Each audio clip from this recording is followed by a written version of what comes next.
Good morning. उम्मीद है आप लोग स्वस्थ हैं, पढ़ रहे होंगे और बढ़ रहे होंगे। 12 तारीख एग्ज़ाम आपका अच्छा रहा होगा।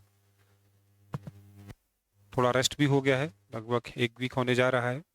अब तैयारी है, होनी चाहिए। समय आ गया है कि हम मुख्य परीक्षा को थोड़ा सा फोकस करें और तैयारी को सही दिशा में ले चलें। सिलेक्शन का सबसे महत्वपूर्ण चरण यही है। पूरे सिलेक्शन में सबसे बड़ी भूमिका इस चरण की है, मुख्य परीक्षा की। ठीक है, तो दो वीडियोस आपको समझाने के दृष्टिकोण से कि एग्जाम की प्रकृति क्या है, नेचर क्या है, और क्या करना चाहिए जो मेंस से मुख्य परीक्षा, प्री प्रारंभिक परीक्षा और मुख्य परीक्षा में क्या मूलभूत अंतर है, क्या अतिरिक्त करना है। ठीक है, तो इन सब विषयों पर चर्चा होनी है, तो शुरू कर लेते हैं और देखते हैं। दो तीन नोट सबसे पहले। एक तो मुख्य परीक्षा है, दूसरा लिखित परीक्षा है। प्रारंभिक परीक्षा में आपने गोले भरे होंगे, लेकिन यहाँ लिखित परीक्षा है, विषय परख। विषय का मतलब यहाँ पर आपको किसी टॉपिक पर, विषय पर आपके अपने विचारों को रखना होगा। रखने का मतलब उसके बारे में लिखना होगा आपको। ठीक है, तो इसलिए ये विषय परक परीक्षा है, व्यक्तिनिष्ठ परीक्षा है कि किसी चीज को आप अपने किस नजरिए से देखेंगे, उस नजरिए को समझना पड़ेगा आपको। इसका एग्जाम्पल मैं आगे दूंगा। उससे पहले अगर आपको ये लिखना है ना, तो कितने शब्दों में लिखना होगा। ध्यान रखिए, शब्द सीमा आपके सामने है। शब्द सीमा 100 शब्दों की है। ठीक है, मैंने कुछ और यूट्यूबर्स के बारे में मुझे जानकारी मिली है जिन्होंने बताया है कि इस शब्द सीमा को अलग अलग तरीके से व्याख्यायित किया है। लेकिन अगर आप प्रीवियस ईयर का पेपर देखेंगे तो आपको सीधा दिखाई देगा कि दो ही तरह के प्रश्न आए हैं। एक प्रश्न पूरा प्रश्न है जिसको 100 शब्दों में लिखना है, और एक प्रश्न वो आया है जिसके 4 हिस्से कर दिए गए हैं। ठीक है, और प्रत्येक जो हेडिंग है उसमें 25 शब्द करके लिखने हैं। इस तरह से आपको उत्तर केवल दो ही तरीके से लिखना है। एक 100 शब्दों का उत्तर होगा और एक उत्तर होगा 25 वर्ड्स का, शब्दों का। ठीक है, अगर 25 इंटू 4 कर दें तो ये भी 100 का हो जाएगा। तो इनको टिप्पणी कह सकते हैं। अगर हम इन दोनों की तुलना में देखें तो ये क्या है, 25 शब्दों की टिप्पणी है। इनको हम शॉर्ट नोट कहते हैं। और यहाँ इन दोनों की तुलना में 100 शब्द वाला एक पूरा प्रश्न है, एक पूरा समझ आपसे किसी विषय की पूछी गई है। ठीक है, तो सबसे पहले तो ये समझने की जरूरत थी कि शब्द सीमा आपको पता होनी चाहिए और इसका पालन करना अनिवार्य है। जब भी ध्यान रखें, आप मुख्य परीक्षा लिख रहे हो तो +-5 कर सकते हैं। इसका मतलब होता है आपका प्रश्न उत्तर हमें अधिकतम 105 शब्दों का और न्यूनतम 95 शब्दों का होना ही चाहिए। कैसा होना चाहिए वो हम सेकंड वीडियो पर डिस्कस करने वाले हैं, इस चीज के बारे को लेकर। ठीक है, प्रत्येक प्रश्न का जो अंक है वो 10 अंक आपके सामने है। ठीक है, तो 100 शब्दों के लिए भी 10 अंक हैं और 25-25 शब्दों के 4 प्रश्नों के लिए भी समान रूप से 10 अंक है। अर्थात एक प्रश्न आपका कितने नंबर का हो गया, 2.5 नंबर का हो गया। ठीक है, तो नंबर भी आपको ध्यान रखना है। कुल प्रश्न कितने हैं, 20 प्रश्न हैं। तो ये 3 चीजें जरूरी हैं। तो इस तरह से अगर 20 प्रश्न 10 शब्द अंकों के हैं तो 200 शब्दों के 200 अंकों के हो गए। समय आपको मिलेगा 3 घंटे का। ठीक है, यानी 180 मिनट। ठीक, 200 शब्दों के लिए, 200 अंकों के लिए आपको कितने शब्द मिल रहे हैं, 180 मिनट मिल रहे हैं। ठीक है, ध्यान देने की जरूरत है इस चीज को। अब 20 प्रश्नों के अनुसार देखें तो 180 मिनट 20 प्रश्नों के हिसाब से ये है सबसे महत्वपूर्ण चीज। यानी एक प्रश्न आपको लगभग 9 मिनट में तैयार करना है। ऐसा कुछ निकल के आ रहा है आपके सामने, ठीक है ना? तो ये समय बहुत जरूरी है। 20 प्रश्न में से एक प्रश्न, ठीक है, तो पर्याप्त रूप से लिखा जा सकता है। पर्याप्त समय दिया है आयोग ने आपको, ठीक है। अगर आप बाकी परीक्षाओं के दृष्टिकोण से देखें तो ये समय सीमा, जो समय सीमा है वो बहुत ज्यादा है। बहुत का मतलब बाकियों की तुलना में ज्यादा है। तो समय की कोई समस्या नहीं, आप आराम से लिख सकेंगे, ठीक है। चलिए अगली चर्चा करते हैं। कितने पेपर होंगे आपके? तो जैसा कि आपको पता है कि मुख्य परीक्षा मुख्यतः दो भागों में बटी हुई है। आप देखेंगे यहाँ पर इंग्लिश और हिंदी दोनों में हमने रखा है, इंग्लिश वालों के लिए भी और हिंदी वालों के लिए भी, है ना। अगर आप ध्यान से देखो तो दिखाई देगा कि मुख्य परीक्षा के दो पार्ट हैं, ए पार्ट और B part. A part and B part, ठीक है। इसी को मुख्य परीक्षा कहा गया है लोक सेवा आयोग के द्वारा। पहले पार्ट में लिखित परीक्षा है, दूसरे पार्ट में पर्सनालिटी टेस्ट है, इंटरव्यूज को आप कहते हैं सामान्य भाषा में। तो वो व्यक्तित्व परीक्षण की बात आपको करनी है, ठीक है। तो अभी फोकस सारा हमारा किस पर रहने वाला है? प्रथम चरण पर, यानी लिखित परीक्षा पर होने वाला है। विषय परक परीक्षा ही हमारा केंद्र बिंदु है, जिसको आप रिटन एग्जाम कह रहे हैं, सब्जेक्टिव टाइप कहेंगे, ठीक है। अब इसका मतलब मीन्स दो भागों में बटेगा, एक रिटन एग्जाम और एक पर्सनालिटी टेस्ट पीटी होगा। रिटन एग्जाम के भी दो पेपर होंगे, ठीक है। एक ही दिन में दोनों पेपर हो जाएंगे आपके, ठीक है। एक पेपर जिसको जीएस कहा जा रहा है और एक पेपर जिसे आप ऐसे राइटिंग, ठीक है, और ड्राफ्टिंग यानी आलेखन कहेंगे। क्लियर है? अब इसी चीज से थोड़ा सा हमें और आगे बढ़ना होगा। प्रश्नों की संख्या यहाँ 20 है, अभी बताया, और निबंध वाले प्रश्न में, आलेखन वाले प्रश्न में आपकी प्रश्न संख्या 5 है। तो यहां भी आप देखेंगे समय कितना है, 3 घंटे है, 180 मिनट। 180 मिनट में कितने प्रश्न हैं आपके? 5।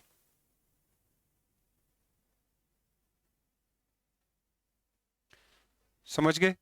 लगभग 35 मिनट ऑन एवरेज आपको एक प्रश्न के लिए मिलेंगे। लेकिन यहाँ प्रश्न थोड़े से लेंदी हैं, इसलिए इस हिसाब से यहाँ वर्गीकरण और अभी देखना बाकी है, ठीक है। चलिए अब हम इस पूरी चर्चा को थोड़ा सा और आगे बढ़ाएंगे। तो आप यहाँ ध्यान से देखेंगे, थोड़ा सा और विस्तृत करते हैं कि आपको एग्जैक्टली वहां करना क्या है, ठीक है। इसके लिए थोड़ा सा मैं एक स्लाइड का यूज करूंगा आपके लिए, और वो हैंडमेड होगी। तो आप ध्यान दें कि आपकी मुख्य परीक्षा, जैसा मैंने कहा, दो भागों में बट गई है, यहाँ पर दो पार्ट में डिवाइड हो गई है। एक जीएस का पेपर है ना, और एक आपका ऐसे एंड ड्राफ्टिंग। दोनों में फर्क क्या है अभी देखेंगे, है ना। ऐसे एंड ड्राफ्टिंग की बात करनी है, ठीक है। जीएस को दो पार्ट में, ऐसा हमने आपको सुविधा के दृष्टिकोण से किया है, ना कि लोक सेवा आयोग ने आपको बताया हुआ है, ठीक है।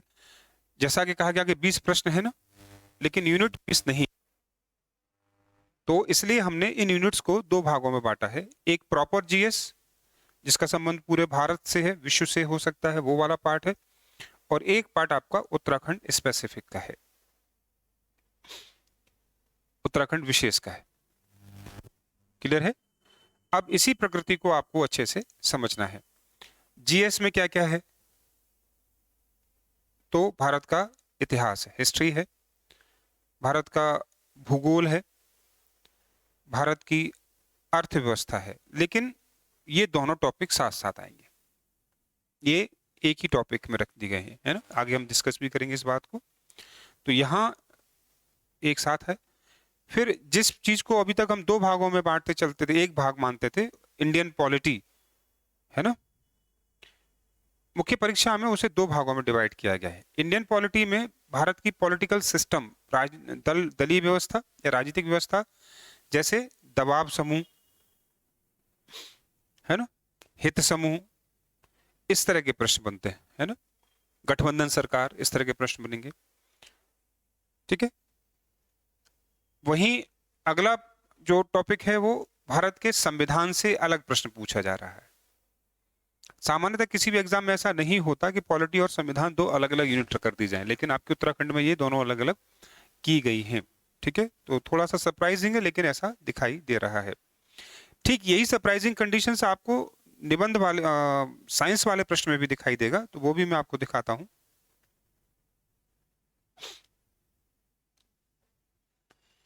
ठीक है,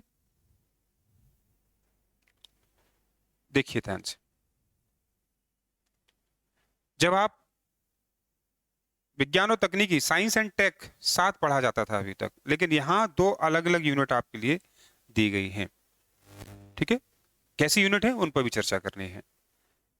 तो इस तरीके से अब लास्ट टॉपिक जो है, जिस जो सबसे ज्यादा चर्चा कर हो रही है, जिस पर समसामयिक यानी करंट अफेयर्स। पिछला पेपर जिसमें 80% से प्रश्न किससे आए थे? समसामयिक क्षेत्र, समसामयिकी अलग अलग विषयों की, अर्थव्यवस्था की, राजनीति की, और खासकर अर्थव्यवस्था से संबंधित प्रश्न समसामयिकी से, योजनाओं से ज्यादा पूछे गए थे।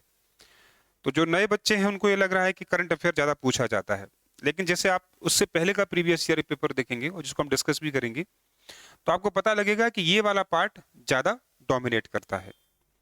तो ये इस गलती बिल्कुल ना करें कि प्रीवियस ईयर का पेपर आया तो वही इस बार भी कॉपी होगा, क्योंकि जो गलती, ये बात हमने पिछली क्लासेस में भी बोली थी, पिछले साल जब पिछला लोअर का बैच था तब भी हमने कहा था कि आप केवल कंटेम्प्ररी पार्ट को, जो ट्रेडिशनल पार्ट है उसके साथ साथ करंट अफेयर्स को भी पढ़े। तो लोगों ने कहा कि सर करंट अफेयर तो पूछ ही नहीं रहा है, तो सरप्राइज क्या कर दिया, करंट अफेयर पूछ लिया आपसे। इस बार भी कुछ ये पूछ रहे हैं कि सर करंट अफेयर ज्यादा पूछ रहा है तो हम करंट अफेयर पढ़ लें, बाकी क्यों पढ़ें। तो ये गलती नहीं करनी है आपको, है ना। आपको दोनों के बीच में संतुलन बना के रखना ही है, करंट अफेयर भी पढ़ेंगे और जो परंपरागत तरीका है, परंपरागत जो क्षेत्र हैं उनसे भी प्रश्न पूछे गए हैं। तो गलती से भी ये चीज ध्यान में नहीं लानी है कि केवल करंट अफेयर पढ़ेंगे तो काम चल जाएगा। ठीक है, चलिए। तो अब जीएस वाले पार्ट को, जैसा मैंने कहा, अब थोड़ा सा और विस्तृत करके देखते हैं आपको, है ना। सिलेबस बहुत बड़ा था, लेकिन मैंने जानबूझकर छोटा किया है इसे। जानबूझ के छोटे करने का आशय यह है कि अधिकांश प्रश्न इससे बाहर नहीं जाएंगे। जो टॉपिक्स हैं ये प्रश्न नहीं है, ये टॉपिक है जो आपके अधिकांश प्रश्न यहां से पूछ लिए जाएंगे।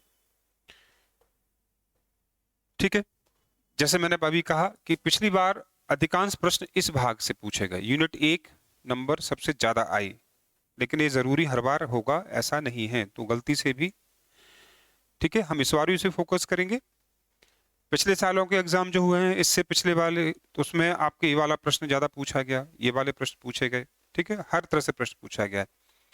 सांख्यिकी से बहुत कम प्रश्न आए हैं, लेकिन हम हमेशा इसको इग्नोर करके चलते हैं क्योंकि प्रश्न कम आते हैं, लेकिन जरूरी नहीं कि इस बार भी ऐसा हो।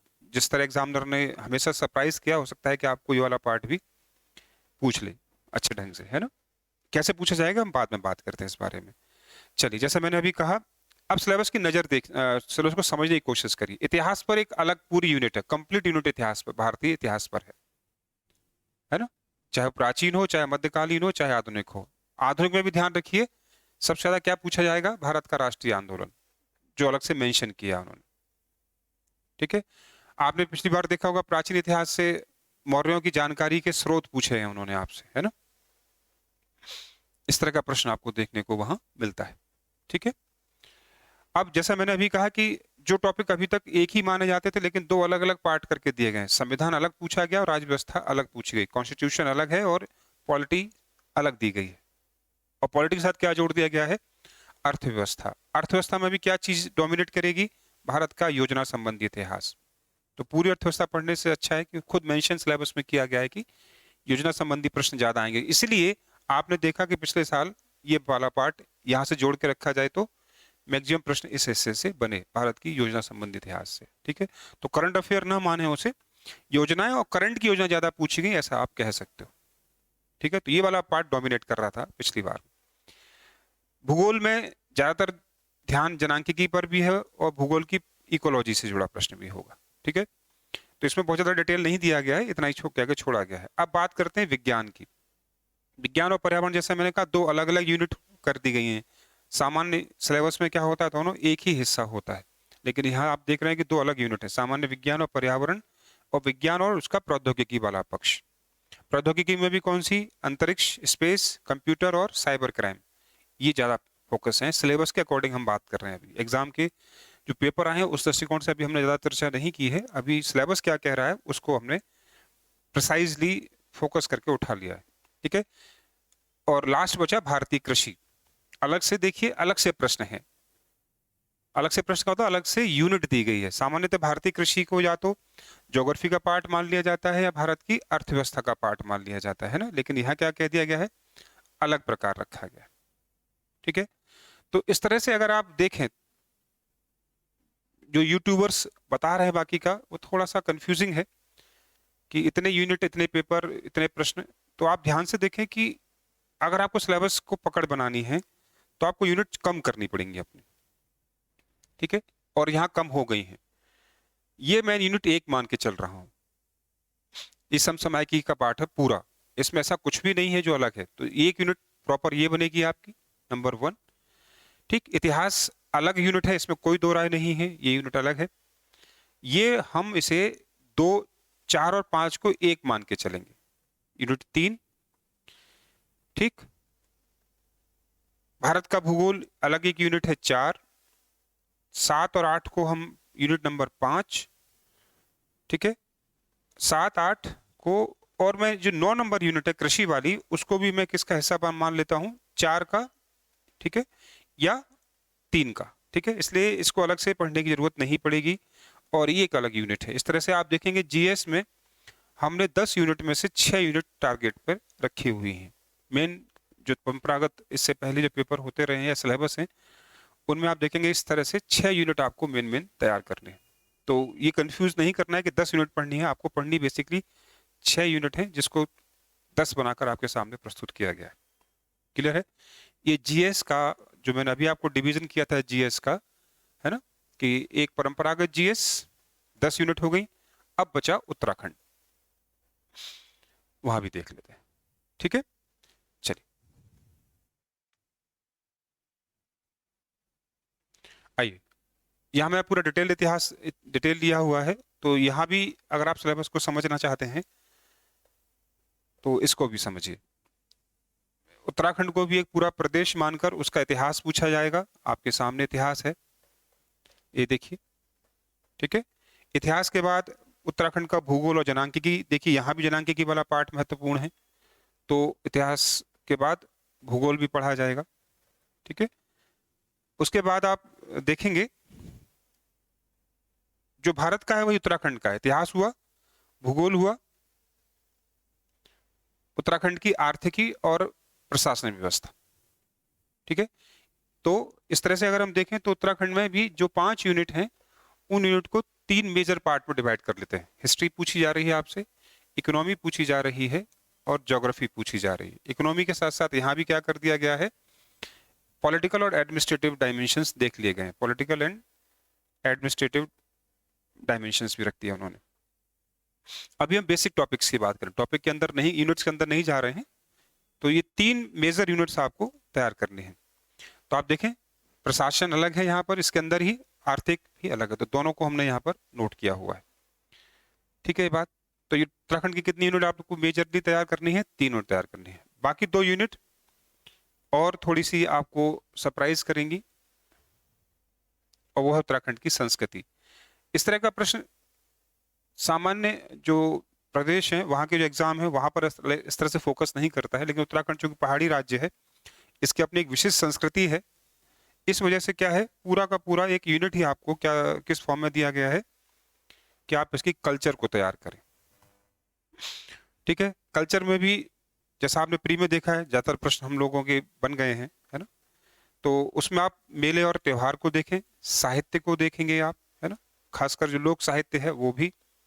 और साहित्य में पिछली बार आपने देखा है साहित्यकारों की संख्या भी अच्छी खासी मात्रा में पूछी गई, क्योंकि वो पूछा भी गया है प्रसिद्ध लेखक और कवि। इसका मतलब इस बार भी करंट अफेयर है, परंपरागत जो भी कवि या साहित्यकार रहे हैं वहां से प्रश्न सामान्यतः बनेगा।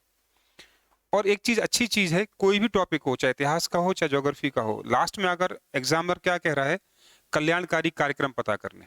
कल्याणकारी कार्यक्रम देखिए, शासन द्वारा उठाए गए कदम देखिए, यानी शासन की जो योजनाएं हैं उपरोक्त क्षेत्रों के विकास के लिए, उस पर भी ध्यान आपको देना है, यानी करंट अफेयर्स साथ में जोड़कर देखना पड़ेगा।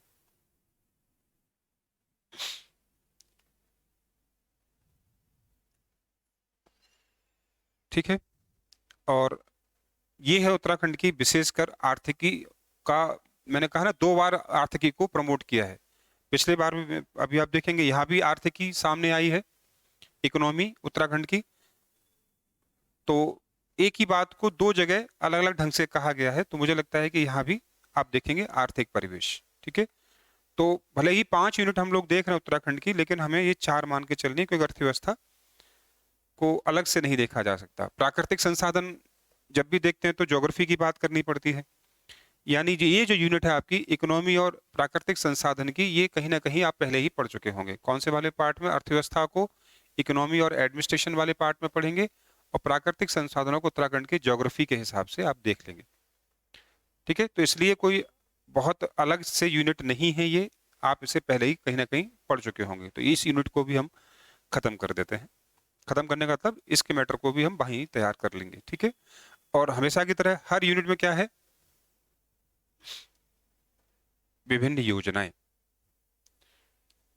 ठीक है, तो हर बार की तरह हर बार देखा जा रहा है कि जो भी पूछा जा रहा है परंपरागत, उसका 30% और से लेकर 40% करंट अफेयर। ठीक है, तो ये हमने आज उत्तराखंड के तैयारी को सिलेबस वाइज कैसे हम लोग पकड़ के चलेंगे ये देखा है। अब बात करते हैं प्रश्न पत्र 2 की, है ना। तो दिन में पहला पेपर जीएस का होगा और सेकंड हाफ आपका,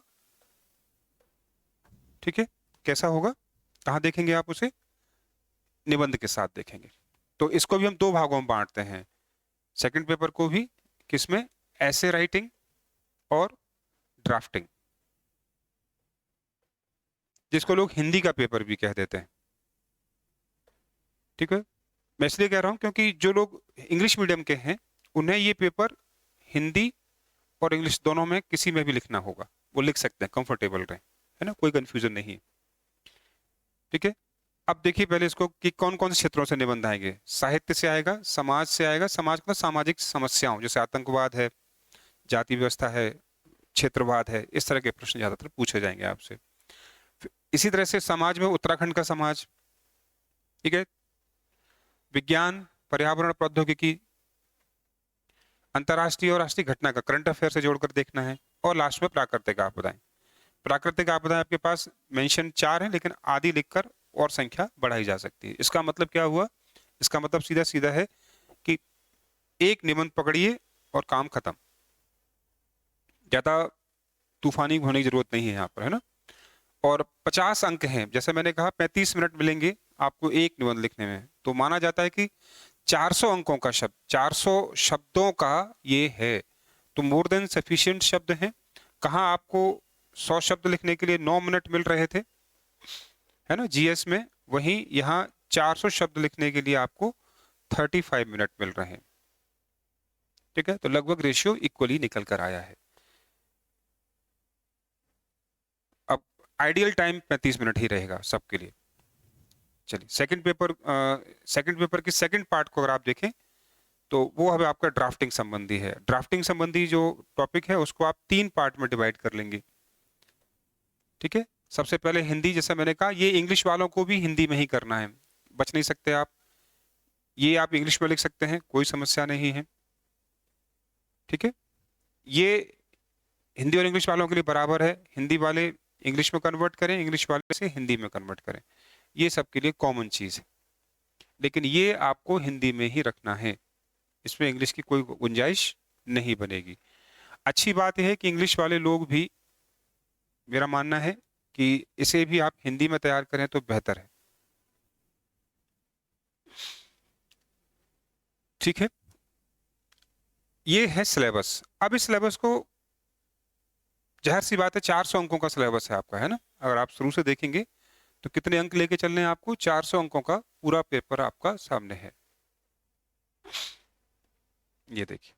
ठीक है, अब 400 अंकों में से कितने अंक लाना लगता है कि इस मामला बन जाएगा? ठीक है, तो कोई भी मुख्य परीक्षा हो, किसी भी देश, समाज या प्रदेश की हो, उसमें माना जाता है कि लगभग 65% है, तो आप टॉपर्स की संख्या में है, स्थिति में है, और आप नायब तहसीलदार का पद ले सकते हैं, है ना।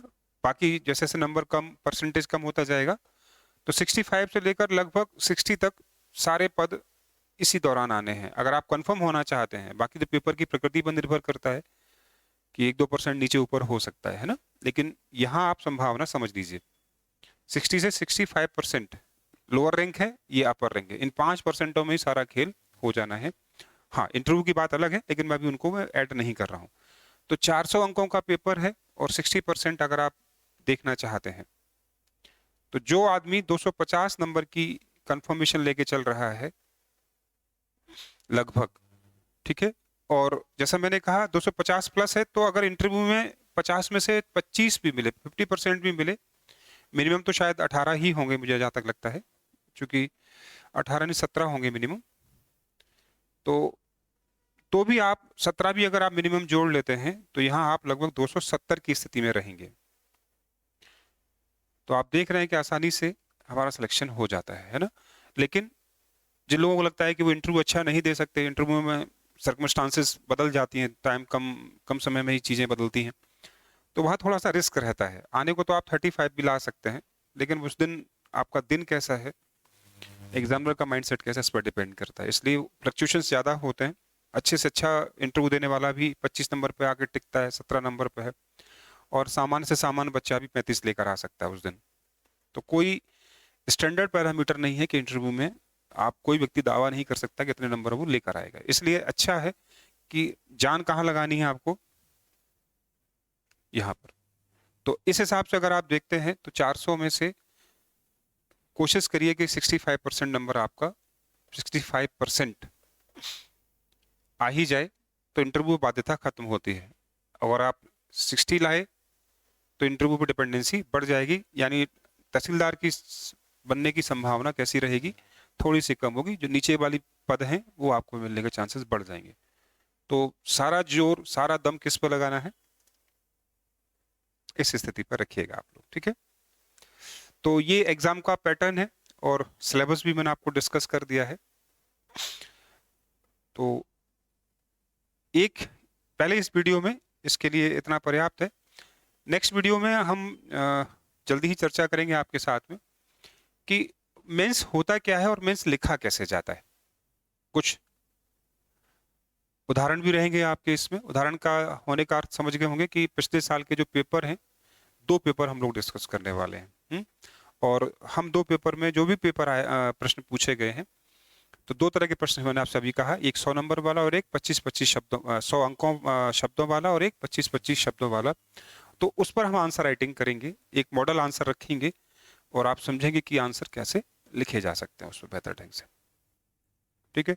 तो सेकंड पार्ट भी बहुत महत्वपूर्ण होने वाला है, इनफैक्ट ज़्यादा महत्वपूर्ण वही होता है। लेकिन जो लोग इस नेचर को समझ के चलेंगे, उनके लिए सेकंड इजी रहता है, और ऐसा नहीं कि ये बेकार चीज़ है। क्योंकि अगर आपने ध्यान नहीं दिया, क्या ध्यान नहीं दिया, ये चीज़ कि मेंस तो मेंस ही दे ही लेंगे, क्या फर्क पड़ता है, तो पता लगेगा कि 35% अंक लाना जरूरी है। समझ गए यहाँ पर। अब 200 अंकों का पेपर है, और 200 में से 35% नंबर आपको चाहिए। समझ रहे हैं बात को। तो 20 है 60 और 5 लगभग 70 नंबर आपको तो इसमें चाहिए ही चाहिए। लेकिन ध्यान रखिए, 70 अगर केवल 70 आए तो मामला गड़बड़ा जाएगा, सिलेक्शन भूल जाइए। तो 70 नहीं, हम पहले ही कह रहे हैं आपको दोनों पेपरों में 65% आपको मिनिमम, ये मान लीजिए कि 65% आप नंबर आपको लेके चलने ही मिनिमम। मैक्सिमम आते हैं तो इंटरव्यू पर निर्भरता हमारी खत्म होती चली जाएगी। तो इसी उम्मीद के साथ कि थोड़ा बेहतर समझ में आया होगा चीज़ों को, जल्दी ही आपको हम सेकंड वीडियो के साथ मिलते हैं। तब तक के लिए टेक केयर, बने रहिए साथ में। बहुत अच्छा डिस्कस होगा, हम लोग आपके साथ करेंगे, और पूरी ये ताकत लगाएंगे कि आपके लिए कि आप अच्छे से अच्छा मेंस लिख कर आए, ठीक है। चलिए, टेक केयर।